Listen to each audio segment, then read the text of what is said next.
Hello, home bosses. Today I want to talk about a part of your book that you might not think about very much, but it makes a huge difference to how professional your book feels in someone's hands.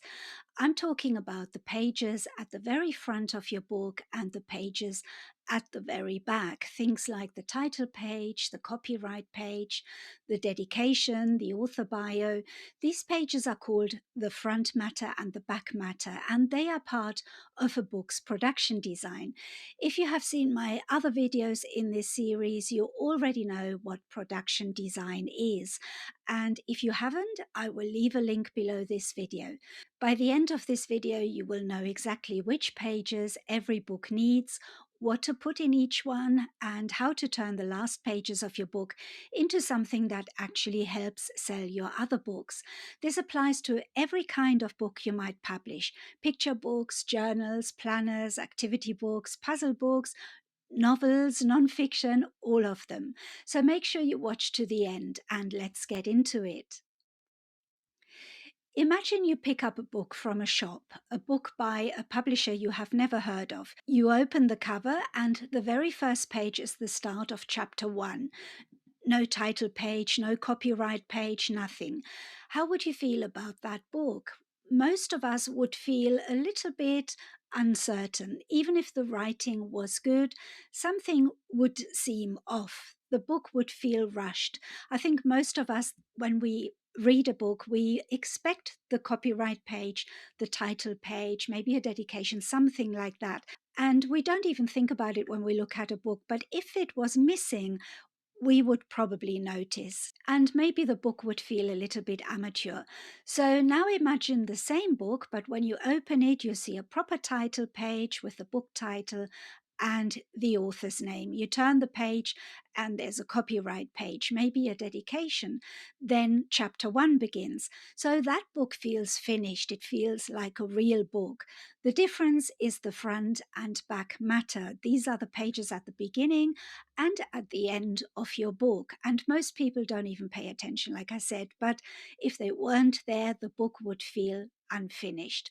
And here's the thing: most self published books I see are missing 2 or 3 of these pages.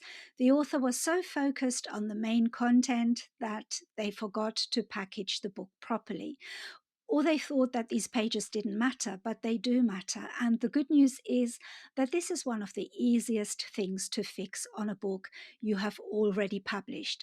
And before we go further, I want to give you a tip that will help with everything in this video. Have a look at the books on your own bookshelf, especially the ones in your genre or in your niche, or the kind of books that you publish. So if you publish journals, look at the journals on your shelf. If you publish picture books, look at the picture books. See how they handle their front matter and back matter. What pages do they include? What do those pages look like? So this is one of the best ways to learn what works, and it will give you ideas that you can use in your own books. So, as I said, there are 2 groups of pages. The pages at the front of your book are called the front matter. The pages at the back are called the back matter. So let me quickly show in one of my own books. This is the Positivity Switch.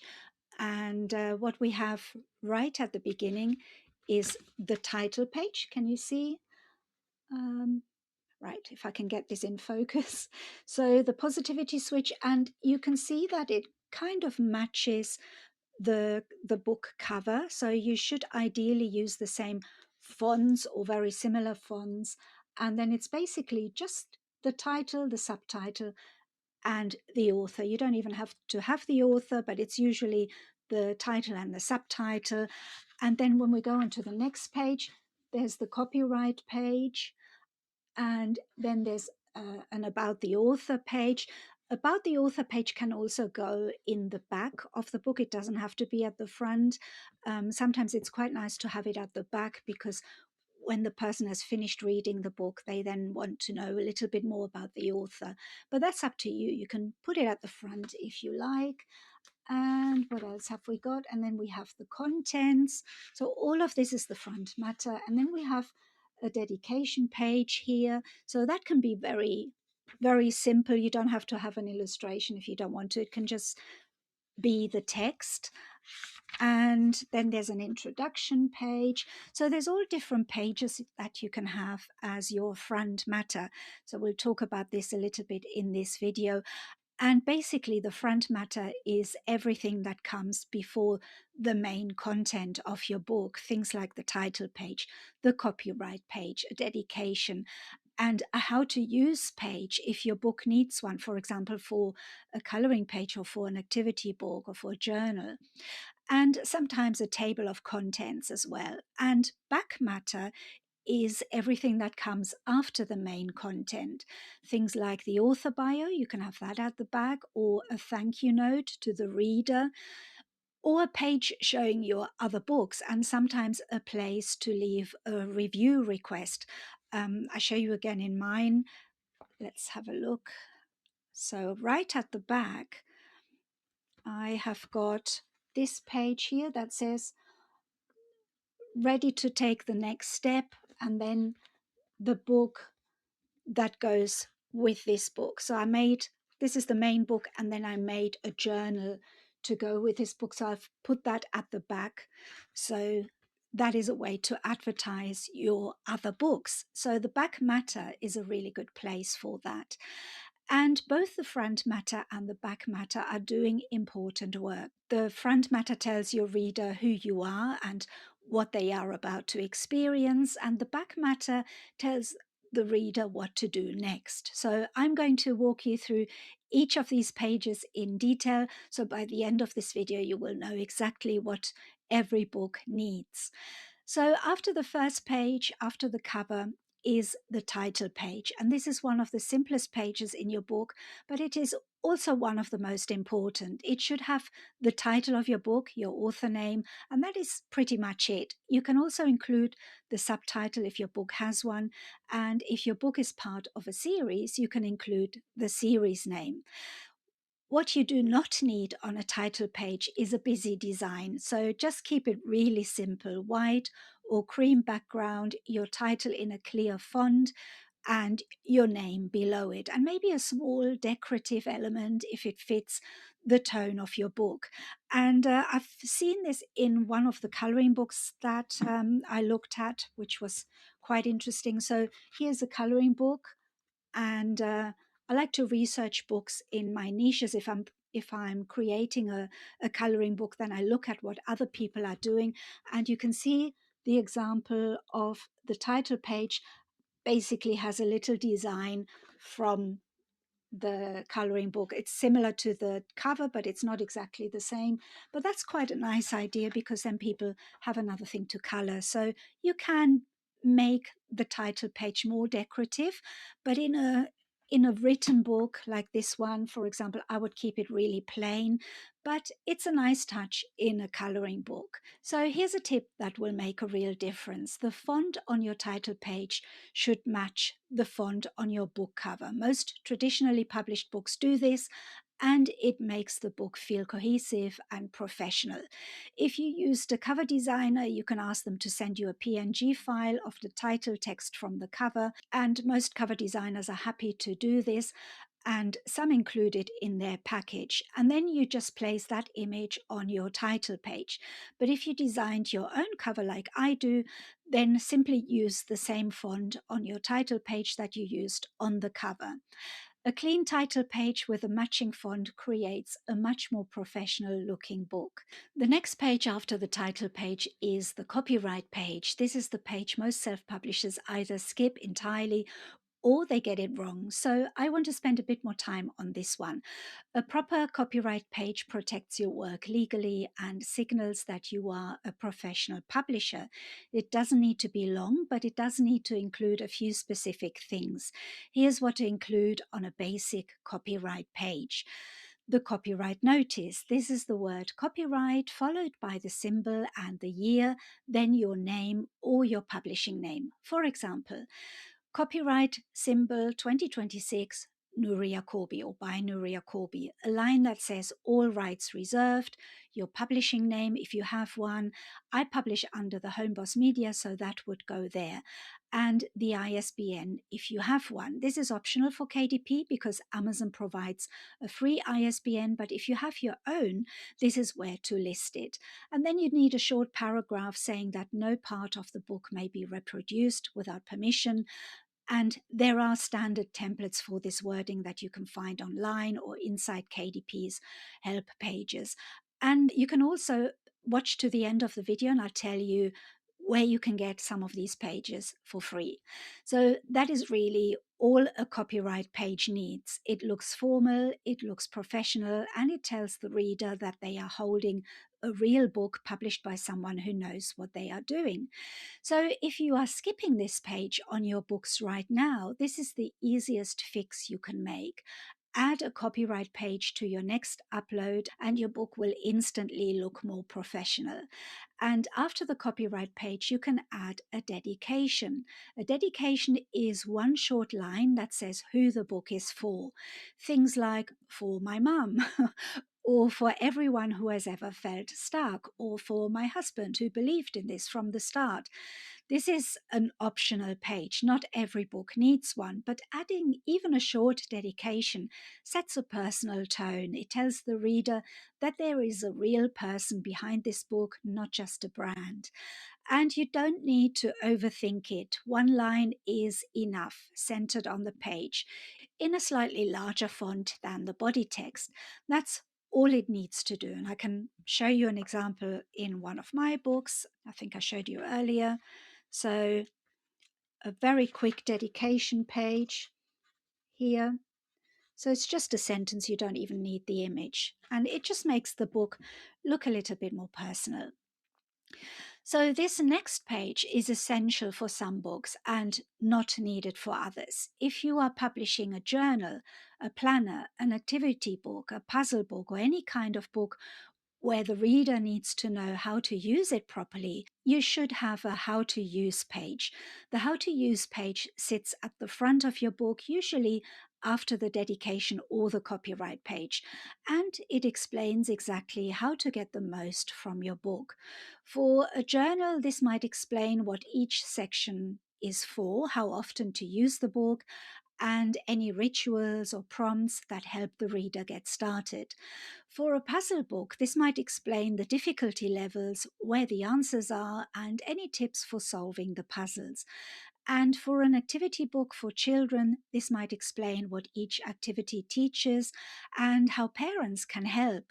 And a good how to use page does two things. It helps the reader use the book properly so that they get more value from it, and it signals that you have thought carefully about the reader's experience. I see so many low content books on Amazon that just dive straight in without any guidance, and the reader is left to work it out for themselves. And they often give up because they are not sure what to do. So a simple how to use page solves this problem completely. And I can show you another example. This is the companion book to my Positivity Switch. So this is the journal that goes with it. And I have, this is the title page.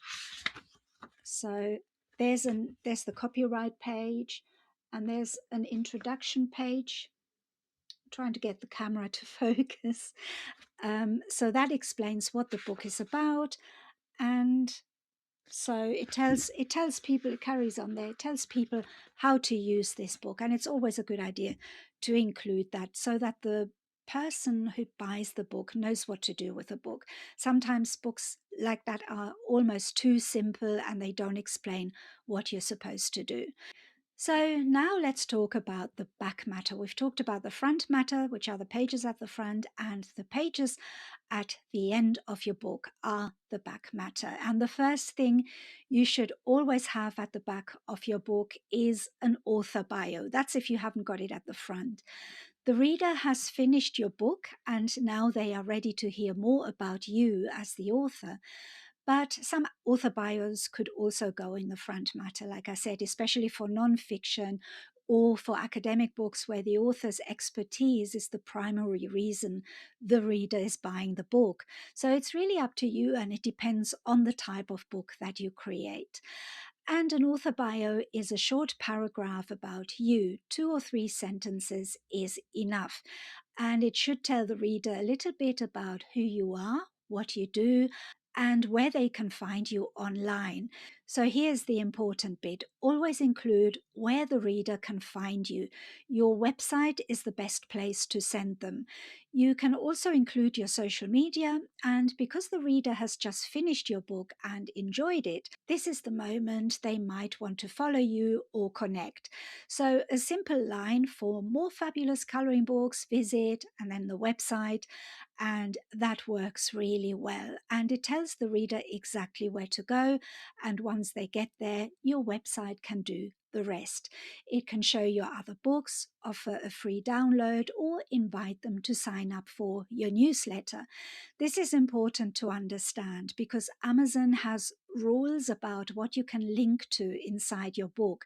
You cannot link, for example, directly to a sign up form that asks someone's email address, but you can link to your own website, and sending readers to your website is the safest and best way to grow your audience. The website can do all the things that Amazon does not allow you inside the book itself. So I will leave a link below the video to the KDP hyperlink guidelines so you can read the full rules for yourself. And the next page in your back matter would be a page showing your other books. This is the single most underused page in self-publishing. If a reader has just finished your book and enjoyed it, the very next thing they want to do is find more of your work. So if you have a page showing your other titles, your other books, with the covers and a one-line description of each, you make it easy for them. So for low content book creators, this is even more important. If someone has just bought your gratitude journal and loved it, they might want your mindfulness journal next, or your habit tracker. So show them what else you have. Make it easy for them to find your other books. And you can also use the back of your book to add a small amount of bonus content. So you can add an extra puzzle, or a free coloring page, or a printable activity. Amazon allows this as long as the bonus content is genuinely relevant to your book and placed at the end, not at the front. So you can also use a QR code that leads to your website where you offer more free resources. QR codes are treated as images by Amazon, so they are a great way to direct readers to bonus content. And the most important thing to remember is this: don't leave the closing pages of your book blank. They are prime space for telling the reader what to do next. So most authors waste them, and it's one of the easiest ways to instantly improve how your books perform. So let me quickly recap. Front and back matter are the pages at the front and the back of your book. Most people don't really notice them, but they make a huge difference to how professional your book feels and looks.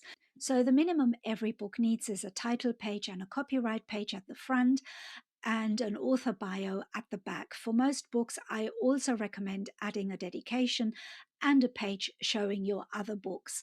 For low content books, add a how to use page so the reader knows how to use your book properly. For a coloring book, you can also add a color testing page. That's really important. And use the back of your book to send readers to your website where they can find more of your book, free resources, and the chance to sign up for your newsletter.